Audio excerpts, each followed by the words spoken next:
أشهد أن لا إله إلا الله Վերջերս Net Forgotten իրականացրեց երկու ֆիլմ իսլամի հետ հանդիպման վերաբերյալ։ Երկու տարբեր մտածումներ։ Մեկը Տիպիրինում Ալժիրյան ատլասում գտնվող համայնքի վանահոր Քրիստիան Դեշերժեի վկայությամբ ու մտքով, լինելով վանահայր իսլամի հետ հանդիպման հալոցում նա սպանվեց իր եղբայրներից 6-ի հետ 1996 թվին։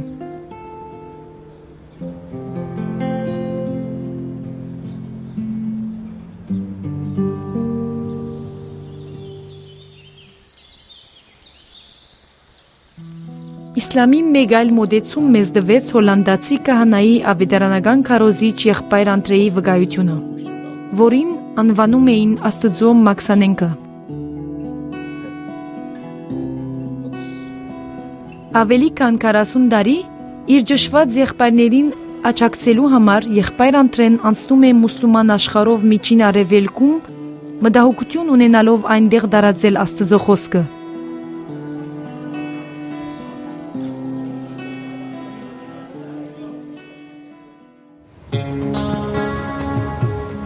Քրիստիան Դեշերժեի ու եղբայր Անդրեի այս երկու վկայությունները մեզ տանում են դեպի էական հարցեր գրոնների հանդիպման աստվածաբանության վերաբերյալ մի բնագավառ, որն այսօր մնում է լայնորեն բաց։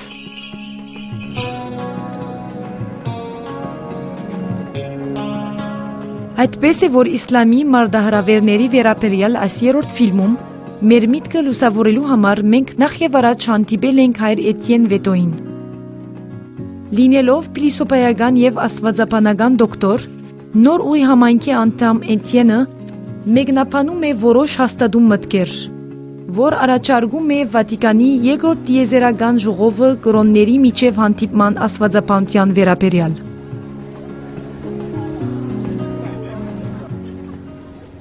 Toutes les confessions chrétiennes n'ont pas la même position. Քրիստոնեական բոլոր դավանանքները նույն դիրքորոշումը չունեն մյուս կրոնների հարցի վերաբերյալ, բայց ես հիմնականում կհինվեմ Վատիկանի երկրորդ ժողովի վրա, որովհետև այն պարզ կերպով որդեգրել է մի դասավանդում, որը նաև ընդունվում է քրիստոնյա այլ եկեղեցիների կողմից։ D'autres confessions et d'autres églises chrétiennes.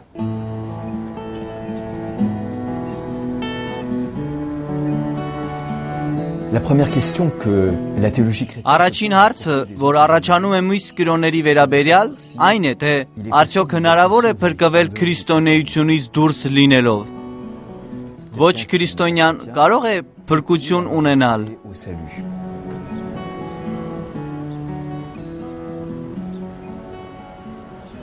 On a probablement en tête cette Հավանաբար գլուխներում է Սուրբ Սիպրենի այս հայտնի արտահայտությունն է, որ գալիս է դարերից։ Եկեղեցուց դուրս ոչ մի փրկություն։ Այս պայմաններում կարող ենք մտածել, որ պետք է լինել քրիստոնյա։ Ավելին, պետք է ակնհայտ գիտելիքներ ունենալ Հիսուս Քրիստոսի մասին փրկվելու համար։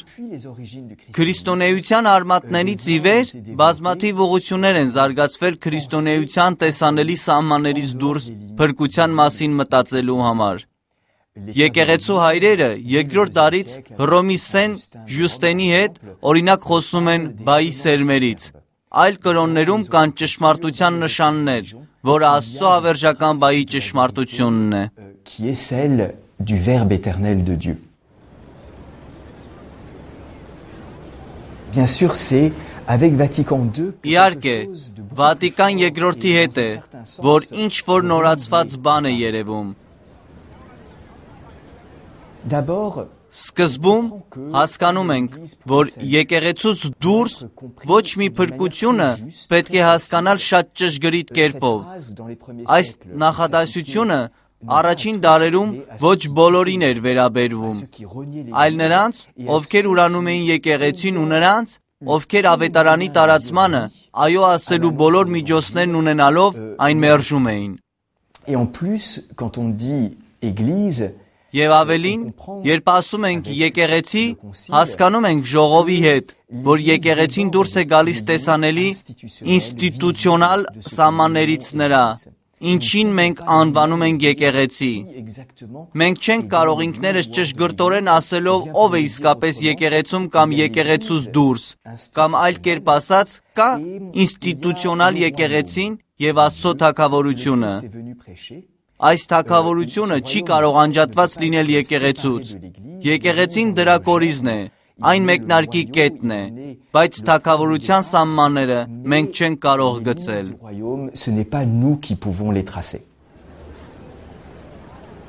Vatican II va encore plus loin. Վատիկան երկրորդը ավելի հեռուն է գնում։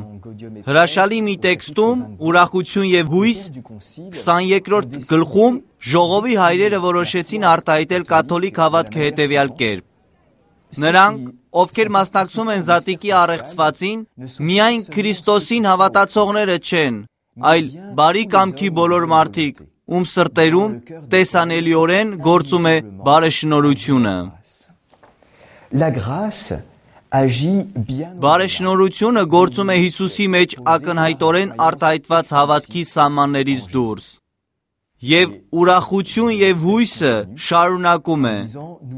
Մենք պետք է հաշվի առնենք, որ Սուրբ Հոգին բոլորին հնարավորություն է տալիս մի կերպով, որ հայտնի է Աստծուն, միանալ զատիկի առեղծվածին։ Սուրբ Հոգով բարի կամքի մարդիկ, նրանք, ովքեր անկեղծորեն փնտրում են Աստծուն, փրկությունը կարող են դառնալ զատիկի առեղծվածի մասնակիցները, եթե նույնիսկ ակնհայտորեն նրանք չեն ճանաչում Հիսուս Քրիստոսին։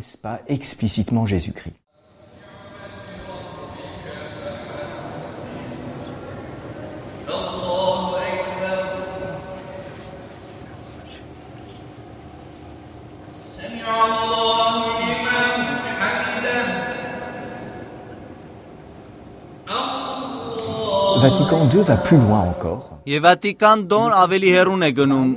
նորից։ Նա ասում է, որ ճշմարիտ ու սուրբ բաներ կան այլ կրոններում։ Նա ասում է, որ ճշմարտություն ու բարեշնորհություն կա այլ կրոններում։ Ավաղ, սուրբ, բարեշնորհություն, բառերը պարզորեն ասում են, որ խոսքը չի վերաբերում ճշմարտությանը, որ յուրաքանչյուր ոք կարող է ճանաչել ինքն իրենով, ինչպես փիլիսոփայության, արվեստի, մշակույթի մեջ։ Սուրբ նշանակում է, որ մասնակցում ենք Աստծո սրբությանը։ Բարեշնորհությունը նշանակում է, որ Հոգին հենց ինքն է գործում։ Իսկ ինչ է ասում ժողովը։ Նա մեզ ասում է, որ Սուրբ Հոգին գործում է ու փրկարար կերպով այլ կրոններում։ Ուրեմն ժողովը չի ասում, որ մենք կարող ենք փրկվել այլ կրոնների միջոցով, այլ ասում է, որ այլ կրոններում կան տարրեր, որոնցով Սուրբ Հոգին կարող է գործել մեզ փրկելու համար։ L'Esprit Saint peut agir pour nous sauver.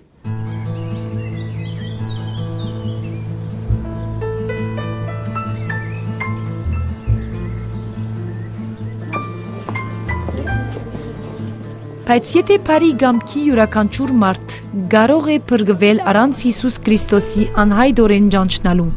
կարող ենք ասել, որ յուրաքանչյուր ոք կարող է փրկվել Հիսուս Քրիստոսից այլ Աստծո միջոցով։ Գան Հիսուս Քրիստոսից բացի փրկության այլ ճանապարհներ։ Non. Ոչ։ L'enseignement des Écritures. Սուրբ գրքերի եւ եկեղեցու դասավանդումը աներկրբայ այս հարցում։ Կա մեկ եւ միակ փրկիչը, Հիսուս Քրիստոսը։ Աստված միակն է, միակն է նաեւ միջնորդը Աստծու ու մարդկանց միջև, Հիսուս Քրիստոսը։ Նա եկավ մեզ բոլորիս փրկելու համար։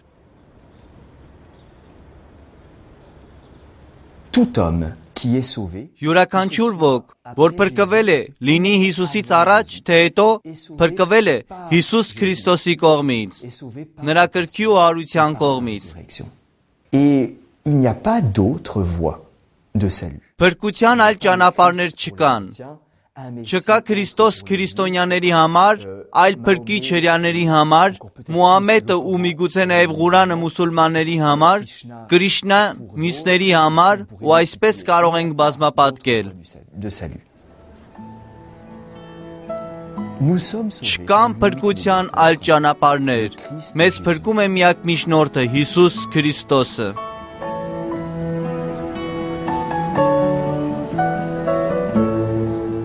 Բայց եթե Քրիստոսը փրկում է եկեղեցուց դուրս, ինչու պատկadել եկեղեցում փրկվելու համար։ Ինչու մգրդվել։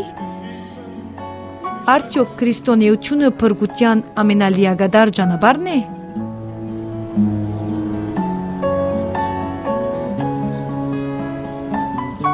Aucune autre religion n'est une Ոչ մի այլ կրոն փրկության այնպիսի ճանապարհ չէ, ինչպիսին որ է քրիստոնեությունը։ Չեն կարող քրիստոնեությունն ու մյուս կրոնները նույն հարթության վրա դնել։ Քրիստոսի եկեղեցին Քրիստոսի մարմինն է։ Աստվածաշունչը, հրեական ու քրիստոնյա սուրբ գրքերը Աստծո խոսքն են կամ կարող են ասվել Աստծո խոսք։ Քրիստոսի խորհուրդները այն վայրն են, որտեղ Քրիստոսը գործում է հենց ինքն անձամբ, ու Սուրբ Հոգով նրանք ունեն իրենց սեփական արդյունավետությունը, նրանք գործում են։ efficacité, agissent. Tout cela, nous ne pouvons pas le dire. Այս ամենը չենք կարող ասել մյուս կրոնների վերաբերյալ։ Փրկությունը կարող է անցնել իր իսկ տարերով, բայց մշտապես Հիսուս Քրիստոսով փրկությունն է, ու այս փրկության լիակատարությունը քրիստոնեության մեջ է։ Dans le christianisme.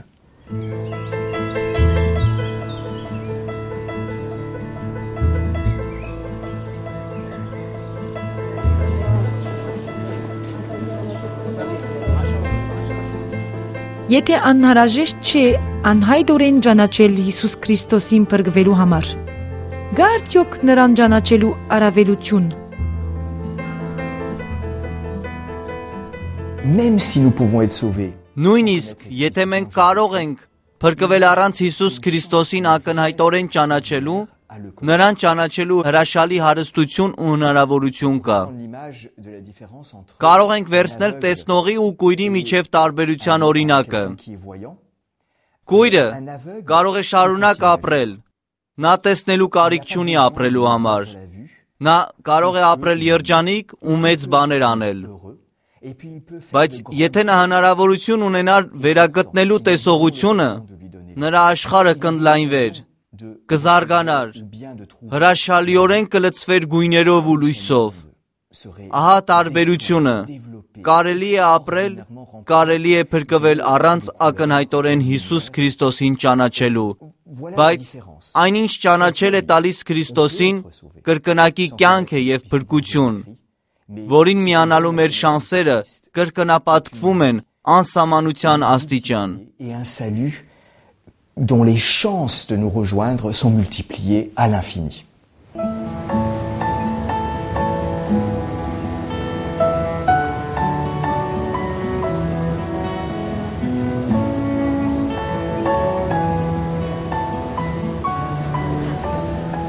Պետք է արդյոք մենք հայտնենք Աստծո մասին այլ գրոնների, մեր եղբայրներին ու քույրերին, քանի որ միայն Քրիստոսն է փրկում։ Թե պետք է երկխոսության մեջ մտնենք նրանց հետ, քանզի նրանց կրոնում Սուրբ Հոգին եւ բարեշնորհությունը արդեն կաշխատի։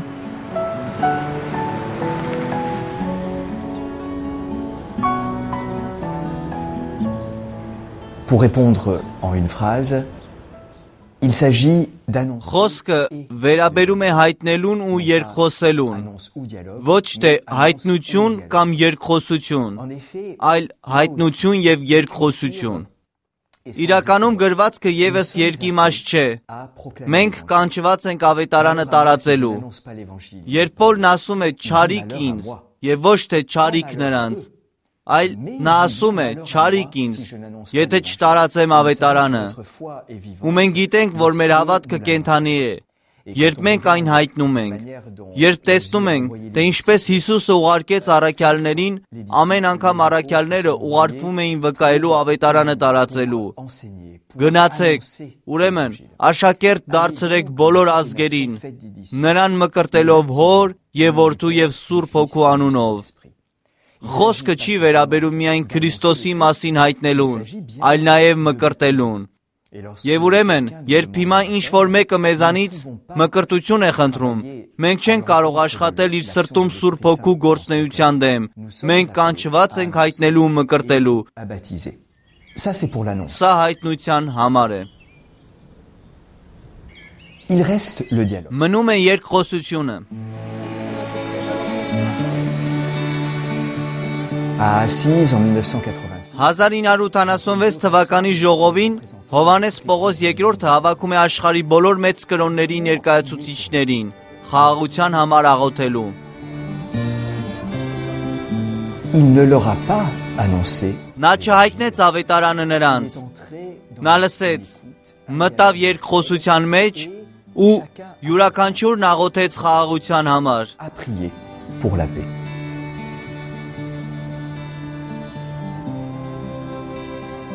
Le dialogue est Երկխոսությունը եղբայրությանը գտնելու նույնպես քրիստոնեական կեցվածքի մասն է կազմում։ Բայց ինչու։ Խոսքը չի վերաբերում միասնականություն գտնելուն։ Դա էկոնոմիկ քայլ չէ։ Ավելի շուտ վերաբերում է ընդհանուր կամուրջ գտնելուն։ Ընդհանուր կամուրջ կազմելուն աղքատության, անարդարության, նյութականության, պատերազմի դեմ։ Ensemble, nous pouvons. Միասին մենք կարող ենք պայքարել բռնության դեմ։ Եթե կրոնները չեն կարող վերցնել պատերազմը, ոչ ոք չի կարող դա անել։ Ավելին մենք գիտենք, որ դժբախտաբար շատ պատերազմներ են վարվում կրոնի կամ կրոնների անունից։ Եվ երկխոսության մեջ, կենդանի գիտակցության մեջ, որ մենք համաշխարհային քույրեր ու եղբայրներ ենք, մենք արդյունավետ զենք ունենք զենքերի դեմ։ Efficace contre les armes. Եվս մեկ անգամ ոչ թե հայտնություն կամ երկխոսություն, այլ հայտնություն և երկխոսություն։ Annonce et dialogue.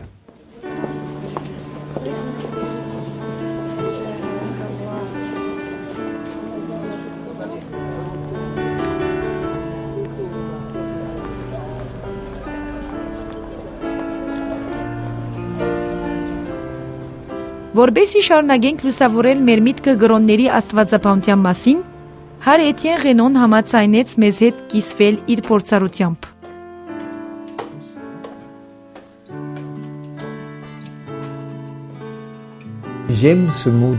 Սիրում եմ Հանս Կունգի այս խոսքը։ Խաղաղություն չի լինի աշխարհում, եթե չլինի խաղաղություն կրոնների մեջ, եւ ես դրանում խորապես համոզված եմ։ Հայր Պլանը Աֆրիկայի միսիոներների նախկին սպիտակ հայրերի ընդհանուր ղեկավարն էր։ Էթիեն Ռենոն իսլամոլոգ է։ Նա 40 տարի ապրել է մուսուլմանական երկրներում, հատկապես Թունիսում, Եմենում, Զանզիբարի ու Բամբայի կղզիներում, Տանզանիայում, այնուհետև Խարտումում, Սուդանում։ Մուսուլմանական աշխարհի հետ դեղում այս փորձառությունը ուղեկցված է Հռոմում իսլամի դասավանդման ու խորացման փորձառությամբ իսլամական եւ արաբական ուսումնքների եպիսկոպոսական ինստիտուտում։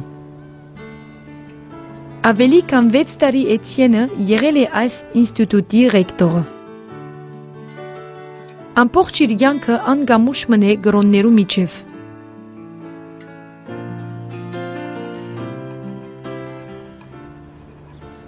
C'est sûr que le Yémen a joué un grand rôle dans mon itinéraire. Հաստատ է, որ Եմենը մեծ դեր խաղաց իմ ուղում։ Ես այնտեղ ապրեցի 8 տարի, լինելով մի մուսուլման ընտանիքի հույր։ Musulmane. Au départ, il y avait le papa, la maman et 3 enfants. Սկզբում կային հայրը, մայրը եւ 3 երեխաները։ Երբ ես մեկնեցի, կային ամենակիչը եւս 3-ից 4 հոգի։ Ես տեսա, թե ինչպես էր մեծանում ու ապրում մի ընտանիք։ Ու ես իմ կյանքի առավելություններից մեկն եմ համարում այն, որ կարողացել եմ կիսել աշխարհի 1/3-ի մի ընտանիքի առօրյա կյանքը։ Սա մի փոքրիկ համարձակ նախադասություն է, բայց ես կասեի, որ փորձում էի լինել Քրիստոսի լավ բույրը այդ միջավայրում, թաղամասի այդ փոքրիկ ընտանիքում։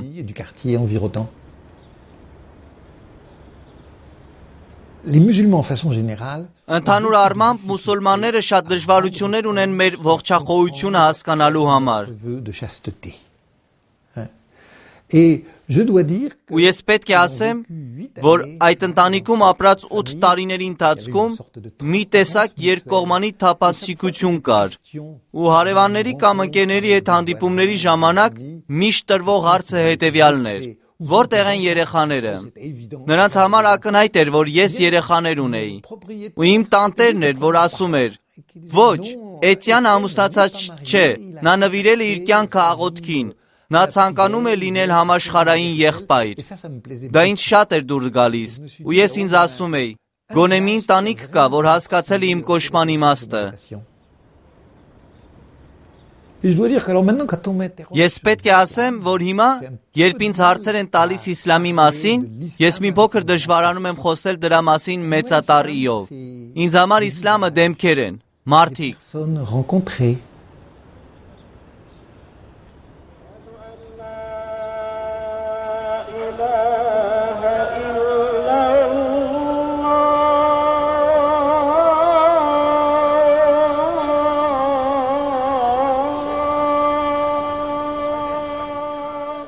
Այսօր կարող ենք ասել, որ շատ մուսուլմաններ լավ են ճանաչում քրիստոնեությունը։ Խորքում մի խնդիր կա։ Այն է, որ Ղուրանի միջոցով մուսուլմանները տպավորություն ունեն, թե ճանաչում են իսկական քրիստոնեությունը։ Քրիստոսի իսկական ուղերձը ավելի լավ, քան մենք ինքներս։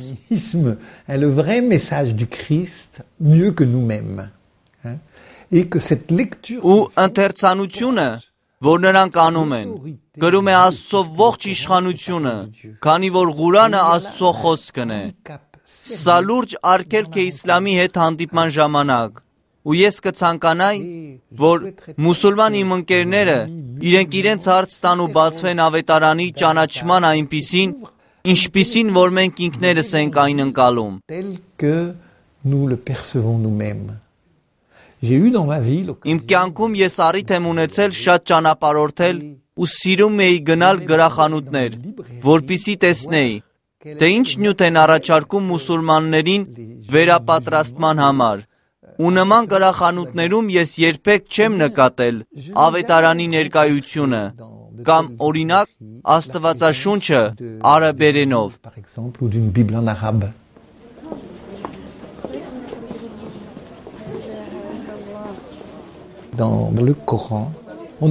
Ղուրանում չեն ասում Հիսուս,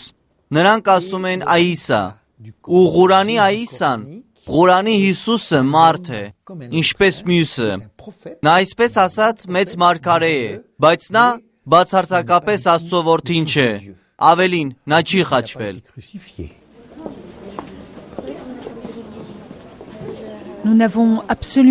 Մենք բացարձակ նույն տեսակետը չունենք Հիսուսի մասին։ Ուրեմն ինչ ասենք։ Ունենք մենք նույն Աստվածը եւ նույն ըմբռնում Աստծո մասին։ Bien sûr que nous avons le même Dieu. Իհարկե, մենք նույն Աստվածը ունենք, կիրառենք բանաձևը, որովհետև այն կա, բայց ես նախընտրում եմ այն, որ գտնում ենք Վատիկան II թղթերում։ Նրանք պաշտում են մեզ այդ միակ Աստծուն։ Voilà une expression. Ահա, պակաս երկիմաստ մի արտահայտություն։ Այն, որ նրանք այս Աստծու մասին ունեն մեզանից շատ տարբեր ըմբռնում, ակնհայտ է։ Նրանք հատկապես չեն հավատում երրորդությանը եւ կա բացահայտ ճխտում քրիստոնեության 3 հիմնական առեղծվածների, որոնք են մարմնավորումը, փրկությունը եւ երրորդությունը։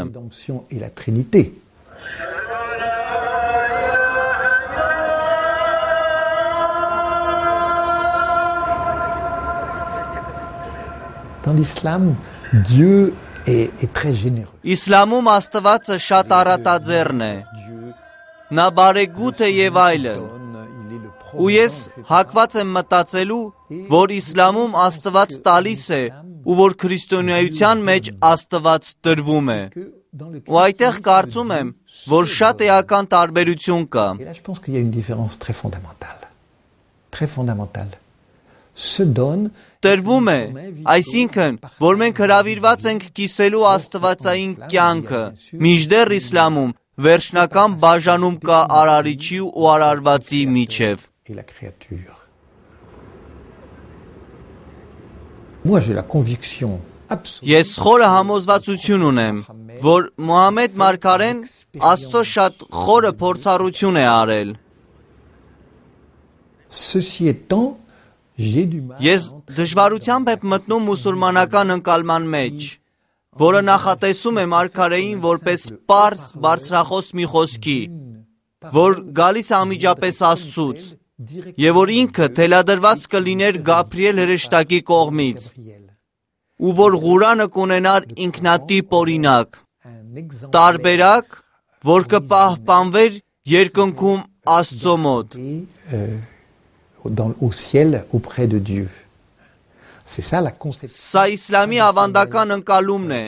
ու ես չեմ կարող չնկատել Ղուրանի կառուցվածքի մեջ ժամանակի ազդեցությունը, որում ապրում էր մարգարեն,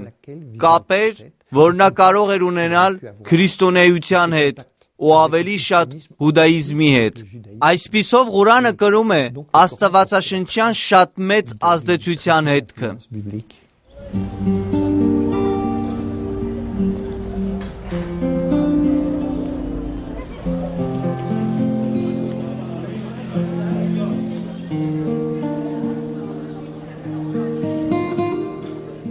Nous, dans Net for God, on vient de diffuser... Net for God-ում մենք թողարկեցինք երկու ֆիլմ, իսլամի հետ հանդիպման երկու տարբեր մոդեցումներ։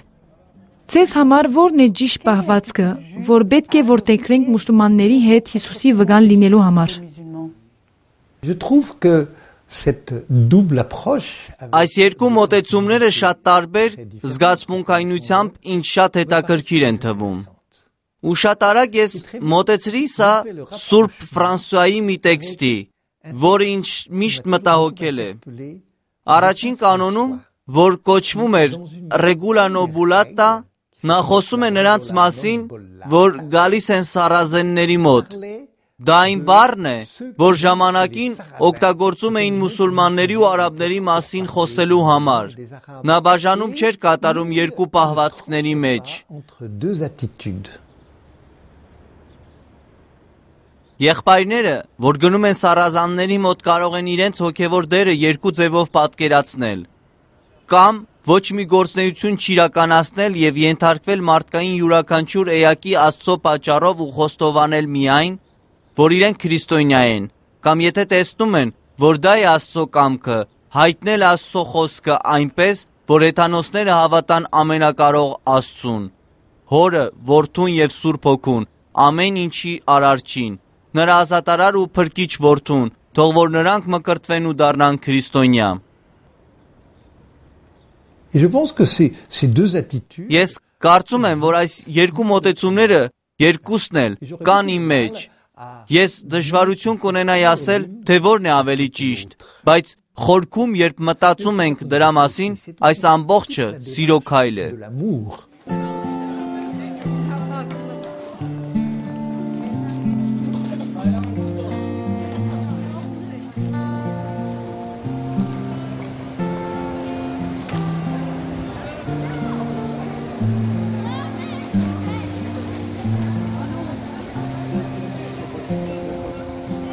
Que faire devant l'islamisme? Ինչ անել իսլամիզմի առաջ, այդ կադաղի իսլամի, ինչպես պահել իրեն։ Ես կարծում եմ, որ պետք է գտնել ավելի ուժգին դիմադրություն այս իսլամիզմի նկատմամբ, եւ անհրաժեշտ է իսկապես կտրել կամուրջները նրանց հետ, ովքեր շարժվում են դեպի կատաղի իսլամի ուղղությամբ։ Dans cette direction d'un islam violent. Մի պաղեստինցի մուսուլման ընկեր մի օր ինձ ասաց. ավելի հեշտ է մտնել իսլամի մեջ, քան դուրս գալ այնտեղից։ Միաժամանակ ընդունենք, որ կրոնական ազատությունը, ինչպիսին որ մենք այն հասկանում ենք այսօր, երկար ժամանակ է պահանջվել ընդունվելու համար կաթոլիկության մեջ։ Հիմա այն կա եւ երևում է որպես մարդու իրավունքների հիմնարար արժեք։ Ու կարծում եմ, որ իսլամը դեռ պետք է ճանապարհ անցնի դեպի յուրաքանչյուր անհատի, իր ընտրությունների ազատության, առանց որևէ հարկադրանքի։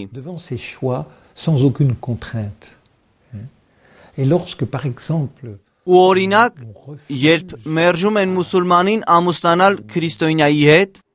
ինչ որ առումով ճնշում են գործում նրա վրա, որ մնա իսլամի մեջ։ Elle reste dans son islam. Ou au contraire, il arrive... Կամ հակառակը, պատահում է, որ քրիստոնյային խնդրում են կրոնափոխ լինել, որ մտնի իսլամի մեջ։ Ասում են, ուղղակի արտասանեք հավատքի այս ուխտադրությունը, դա բավական է։ Ես կարծում եմ, որ դա ազնիվ չէ ու ողջ սրտով մաղթում եմ, որ առաջընթաց լինի իսլամի մեջ այս առումով։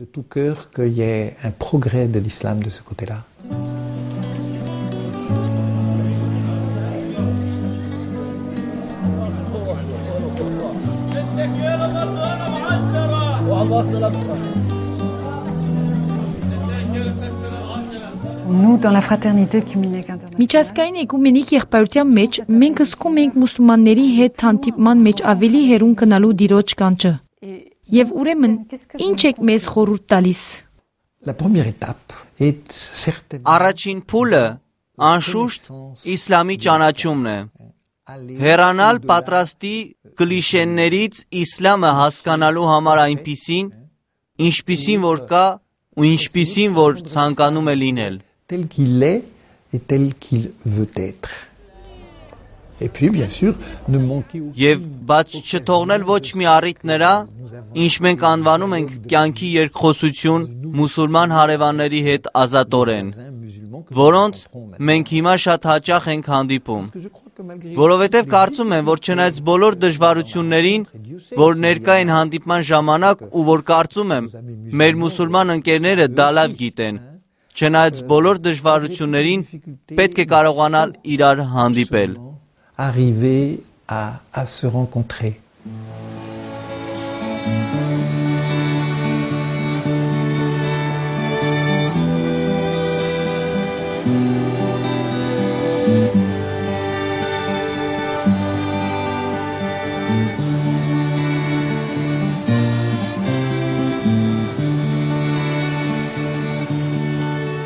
Այս ամիս մենք կարող ենք աղոթել մուսուլմանների հետ,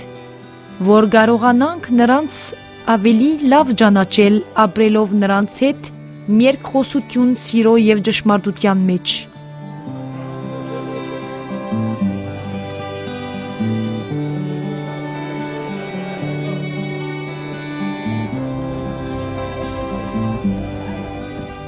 Այս ամսվա խոսքը Դիմոթեոսի ուղված առաջին թղթի 2-րդ գլխի առաջին մասի 5-րդ համարում է։ Մեկ Աստված կա եւ մեկ միջնորդ։ Աստծո ու մարդկանց միջև Հիսուս Քրիստոսը։ Նա դրվեց մեզ բոլորիս բրգելու համար։